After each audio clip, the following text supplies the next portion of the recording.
Hello বন্ধুরা, নমস্কার, good morning, welcome to my YouTube channel Shampa Das. কেমন আছেন আপনারা? আশা করছি আপনারা সবাই ভালো আছেন, আমিও ভালো আছি। বন্ধুরা, আমার ভিডিও আর আমার রেসিপি আপনাদের যদি ভালো লাগে প্লিজ লাইক, শেয়ার, কমেন্ট করতে ভুলবেন না। আর আমার চ্যানেলটাকে প্লিজ সাবস্ক্রাইব করে দেবেন। তো আজ আমি কি বানিয়েছি চলুন আপনাদের দেখাচ্ছি। প্লিজ বন্ধুরা আমাকে সাপোর্ট করতে থাকুন, আপনাদের সাপোর্ট ছাড়া আমি আগে এগোতে পারবো না। তো চলুন দেখাই কি বানিয়েছি। প্রথমে আমি বসিয়ে দিয়েছি এক সাইডে চা আর এক সাইডে কুকারে ডাল। আজ আমি বানাবো ঢ্যাঁড়স ভাজা বা ভেন্ডি ভাজা, একদম সিম্পলভাবে। তো আসুন দেখাচ্ছি। তেল গরম হয়ে গেছে, পেঁয়াজ,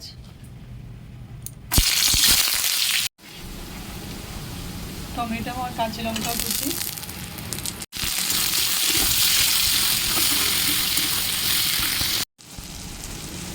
পেঁয়াজ, টমেটো আর কাঁচা লঙ্কাগুলো ভাজা ভাজা হয়ে গেলে এতে ভেন্ডি কুচোগুলো অ্যাড করে দেবো।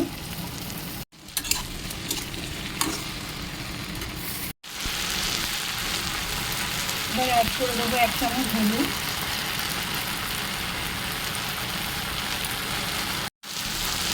পরিমাণ মতো নুন। ব্যাস, আর কিছু মশলা দেবো না, এটা ঢ্যাঁড়স ভাজা করবো।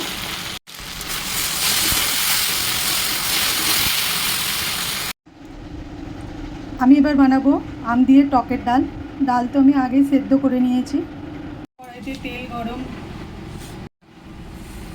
কড়াইতে তেল গরম হয়ে গেছে। সরষে আর একটা শুকনো লঙ্কা, আম,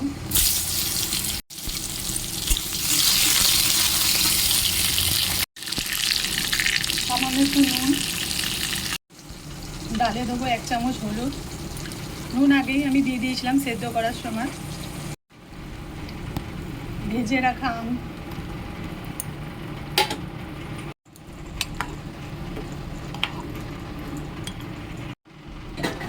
সামান্য একটু চিনি অ্যাড করব। এবার আমি বানাবো বেগুন ভর্তা, একদম সিম্পলভাবে। আজকে অত মশলা দিয়ে কিছু রান্না করব না।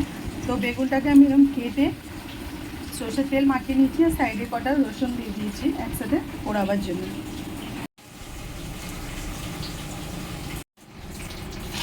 বেগুন ভর্তার জন্য শুধু আমি পেঁয়াজ আর কাঁচা লঙ্কাই দেবো, আর কিছু মশলা দেবো না।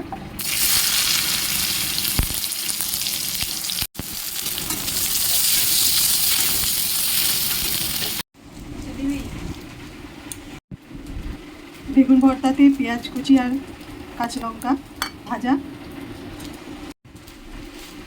স্বাদ মতো নুন, ধনে পাতা কুচি, উপর দিয়ে একটু সরষের তেল আর একটু অ্যাড করে দেবো। এবার আমি করলা ভাজা করব। আজ আমি বানিয়েছি ভিন্ডি ভাজা, বেগুনের ভর্তা, আলু ভাতে আর করলা ভাজা, সাথে আছে ফ্রুট স্যালাড, সাথে রুটি আর ভাত তো থাকবেই। বন্ধুরা, আমি পৌঁছে গেছি অফিসে। এই ভিডিওটা আমি এখানেই শেষ করলাম। দেখা হবে আবার নেক্সট ভিডিওতে। Tata, bye bye.